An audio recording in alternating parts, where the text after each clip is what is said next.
കല്യാണം എന്ന് പറഞ്ഞത് അവര് എപ്പോ തീരുമാനിക്കണമെന്നുള്ളതാണ്. കാരണം നമുക്കിപ്പോ അവരോട് പോയിട്ട് ഇയാളെ തന്നെ നീ കല്യാണം കഴിച്ചോളും നാളെ എന്നൊന്നും നമുക്ക് പറയാൻ പറ്റില്ല. ദിലീപേട്ടന് ഒട്ടും പറ്റത്തില്ല. അതാണ് നമുക്ക് അതാണ് തിരിച്ചെങ്ങാനും വല്ല ചോദ്യം ചോദിച്ചാലോ വിചാരിച്ചിട്ട്. അപ്പൊ അതുകൊണ്ട് നമ്മള് മോളെ നീ ആരാന്ന് വെച്ചാ പറ, നമ്മള് സപ്പോർട്ട് ചെയ്യാ എന്നല്ലാണ്ട് എന്ത് പറയാന് ഒരു തരത്തിലും പറ്റത്തില്ല എന്ന്. അതായത് അതിന്റെ ഒരു സൈഡിൽ കൂടെ പോലും പോകുന്നത് മ്ലേച്ഛകരമായിരിക്കും ചോദിച്ചാൽ. അത് ഭയങ്കര ക്രൂരതയായിപ്പോ. അപ്പൊ അതുകൊണ്ട് ഇതുവരെ മീനാക്ഷിക്കുള്ള അപ്പൻ്റെ ഇമേജ് നമ്മൾ അവിടെ കളയണ്ട. പക്ഷെ ഞാൻ ചോദിച്ച ചോദ്യം എന്താണ്, ദിലീപേട്ടന്റെ മനസ്സിൽ എപ്പോഴെങ്കിലും വന്നു എനിക്ക് നാച്ചുറലി ഒരു കുട്ടികൾക്കും അവരുടെ ലൈഫും അവരുടെ പാർട്ട്ണർ അവരുടെ ഫാമിലിയൊക്കെ ആവശ്യമുള്ളതല്ലേ. അപ്പൊ നാച്ചുറലി നമ്മൾ ചിന്തിക്കും ദൈവം അനുഗ്രഹിച്ച് നന്നായി വരട്ടെ എന്ന് പ്രാർത്ഥിക്കാം. അതേ പറ്റുള്ളൂ. എനിക്ക് ദിലീപേട്ടന്റെ ഒത്തിരി സിനിമകൾ ഒത്തിരി ഇഷ്ടമാണ്. അതിൽ എൻ്റെ മനസ്സിൽ എന്നും തങ്ങി നിൽക്കുന്ന ഒരു റോള് അത് ചാന്തുപൊട്ടിലെയാണ്. അതിന് മുന്നെയോ അതിന് പിന്നെയോ അതുപോലെ അങ്ങനെ ഒരു റോൾ എനിക്ക് കാണാൻ സാധിച്ചിട്ടില്ല. ഇപ്പം ഈ പവി ഇറങ്ങിയ സമയത്ത് ഒരുപാട് പേജുകളിൽ ഞാൻ റിവ്യൂസ് കണ്ടതിൽ ഒരുപാട് ഡീഗ്രേഡിങ് ഞാൻ കണ്ടിട്ടുണ്ട്. നെഗറ്റീവായിട്ടുള്ള സാധനങ്ങൾ വന്നിട്ടുണ്ട്. കാണണ്ട, അങ്ങനെയാണെങ്കിലാണ് വിൻറ്റേജ് ദിലീപേട്ടൻ ഇനി കൊണ്ടുവരണ്ട, അങ്ങനത്തെ സാധനങ്ങളെല്ലാം ഞാൻ കണ്ടിട്ടുണ്ട്. പക്ഷെ ഞാൻ എൻജോയ് ചെയ്ത ഒരാളാണ്. ചാന്തുപൊട്ടിലെ ഡയലോഗ് രീതിയിൽ പ്രേക്ഷകരോട് ഇതിനൊരു ഉത്തരം പറയുകയാണെങ്കിൽ എന്ത് പറയും? ഈ പവിയെ കുറിച്ച് പറഞ്ഞാൽ മതി. ഈ സിനിമ ദിലീപേട്ടൻ എന്തുകൊണ്ട് അത് സ്പെഷ്യൽ? പവി ഒരു പാവാടോ.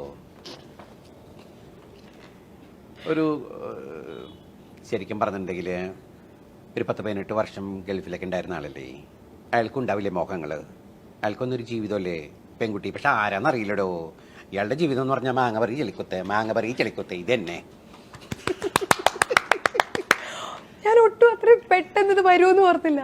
But that's true. ശരിയാണ് ദിലീപേട്ട. എന്ന് വെച്ചാൽ പ്രതീക്ഷിക്കാതെ കിട്ടിയത് ഭയങ്കര ഇതായിപ്പോയി. ശരിക്കും ഈ ഇൻഡസ്ട്രി എന്ന് പറയുന്ന ഒരാൾ സിനിമ കാണുന്നു, വരുന്നു, അയാൾക്ക് ഇഷ്ടമാവുന്നു എന്നുള്ളതാണ് ഒരു പ്രേക്ഷക എന്ന നിലയിൽ ഞാൻ കാണുന്നത്. പക്ഷെ ഇത്ര ഒരു ലോബി ഇങ്ങനത്തെ സാധനമൊക്കെ ശരിക്കും ഈ ഒരു ഫീൽഡിൽ പോസിബിൾ ആണ്. ഞാൻ കാണിച്ചോട്ടെ, വലിയ കൂട്ടമായിട്ടുള്ള ആൾക്കാരുടെ കൂടെ എന്നെ എവിടെയെങ്കിലും കണ്ടുണ്ടോ? ഞാൻ ഒറ്റയ്ക്കല്ലേ നടക്കണേ. എന്റെ കൂടെ എവിടെ ലോബിയാ?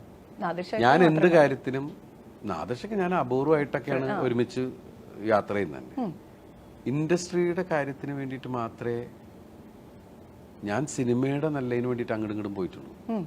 അപ്പോൾ ഒരിടയ്ക്ക് പറഞ്ഞു മമ്മൂക്ക ലാലേട്ടനൊക്കെ നമ്മളാണ് ഭരിക്കണേ എന്നൊക്കെ പറഞ്ഞിട്ടൊരു സമയം എനിക്ക് മനസ്സിലായിട്ടില്ല. ഞാൻ സിനിമയിൽ വരുമ്പോൾ ഞാൻ ക്ലാപ്പ് അടിച്ച് തുടങ്ങുകയും ഞാൻ അസിസ്റ്റൻ്റായിട്ട് വർക്ക് ചെയ്തിരിക്കുന്ന ഞാൻ ഇന്ന് ഏറ്റവും കൂടുതൽ റെസ്പെക്ട് ചെയ്യുകയും സ്നേഹിക്കുകയും ബഹുമാനിക്കുകയും ചെയ്യുന്ന രണ്ടുപേരാണ് അവർ. അത് കഴിഞ്ഞിട്ടുള്ള രണ്ടുപേര് സുരേഷ് ഏട്ടൻ ജയറാമേട്ടൻ. ഇവർ 4 പേര് എൻ്റെ സീനിയേഴ്സാണ്. ഇവരിൽ സുരേഷേട്ടൻ്റെ കൂടെ മാത്രമേ ഞാൻ വർക്ക് ചെയ്യാത്തുള്ളൂ. ഞാനൊരു ഭയങ്കര ബ്രദർലി കൺസേണും കൂടിയാണ്. അവർക്കും എന്നോട് അനിയനോടുള്ള സ്നേഹമുള്ള ഒരാളാണ്. ഞാൻ ഒരിക്കലും അത് മിസ്യൂസ് ചെയ്യാനൊന്നുമല്ല. എനിക്ക് ആർക്കെന്ത് വിഷയം ഉണ്ടായാലും ഇവിടെ ഈവൻ നിങ്ങൾ ഡ്രൈവേഴ്സ് യൂണിയൻ്റെ അടുത്ത് വരെ പോയി ചോദിച്ചു, ആർക്കൊരു പ്രോബ്ലം ഉണ്ടെങ്കിലും